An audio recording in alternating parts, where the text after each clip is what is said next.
गुरुजी जय हो संगत जी हमारे चैनल पर बहुत ही ब्लेसिंग भरे सत्संग सुनाए जाते हैं। तो ये आंटी का बहुत ही ब्लेसिंग भरा सत्संग है जो आप लोगों के बीच में शेयर करने जा रही हूँ। गुरु पा ने ये आप लोगों को इसलिए भेजा है कि शायद आपको कुछ ना कुछ वो मैसेज करना भेजना चाहते हैं और आपको बच्चों को बहुत सारी ब्लेसिंग मिलने वाली हैं इस सत्संग से। तो प्लीज़ इसको इग्नोर ना करें, चैनल को सब्सक्राइब ज़रूर कर लें और लाइक करें। कमेंट में जय गुरुपा लिखना बिल्कुल ना भूलें। तो गुरुपा सबके पिता हैं, अपनी संगत के भी पिता हैं और जो उन्हें मानते हैं उनके भी पिता हैं और वो अपनी संगत के सदैव अंग संग रहते हैं।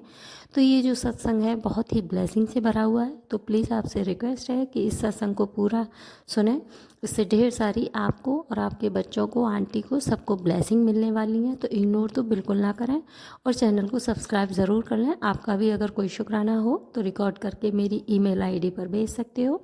तो हम आंटी जी का शुक्राना शुरू करने जा रहे हैं। शुरू करने से पहले हम मंत्र जाप कर लेते हैं, अगर आप चाहो तो कर सकते हो। ओम नमः शिवाय, शिव जी सदा सहाय। ओम नमः शिवाय, गुरु जी सदा सहाय। आंटी जी आगरा की रहने वाली हैं, उनका नाम कविता श्रीवास्तव है।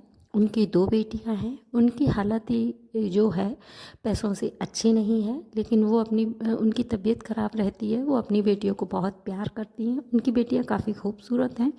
तो उनकी बेटी का रिश्ता हो गया था, गोद वगैरह भर गई थी।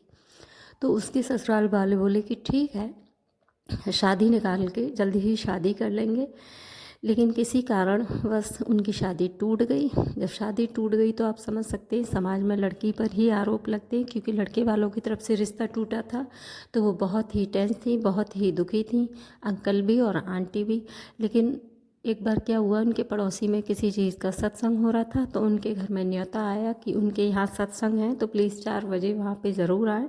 तो वो 4 बजे जब वहाँ गई तो गुरुपा को वो नहीं जानती थी। जब उन्होंने देखी इतनी सजावट हो रही है तो उन्होंने पूछा ये कौन है, इन बाबा जी को मैं तो जानती नहीं हूँ। तो वहाँ और लेडीज़ जो बैठी थी बोली आप इन्हें नहीं जानती हो, ये तो गुरुपा हैं।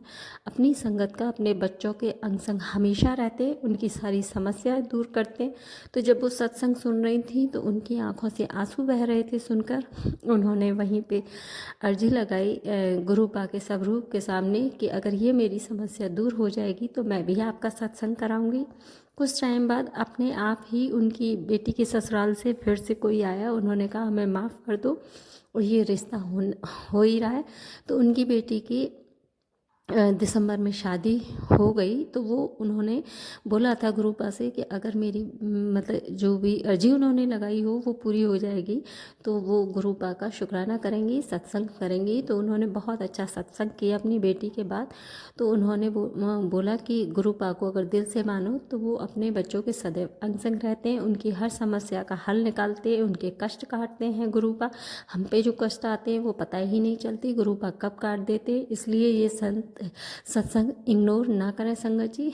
अगर आपका भी अपना कोई शुक्राना हो तो प्लीज़ मेरी ईमेल आईडी पर आप भेज सकते हो। और आंटी जी का ये शुक्राना पूरा हुआ तो ये गुरुपा ने सभी के लिए भेजा है।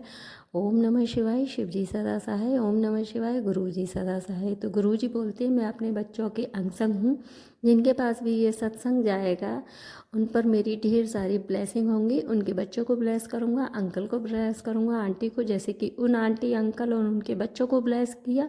तो बोलो जय गुरुपा। गुरुपा अगर जाने अनजाने में मुझसे कोई गलती हो गई हो तो प्लीज़ माफ़ करना। लख लख वार शुक्राना मेरे गुरुपा, अनंतम अनंतम शुक्राना।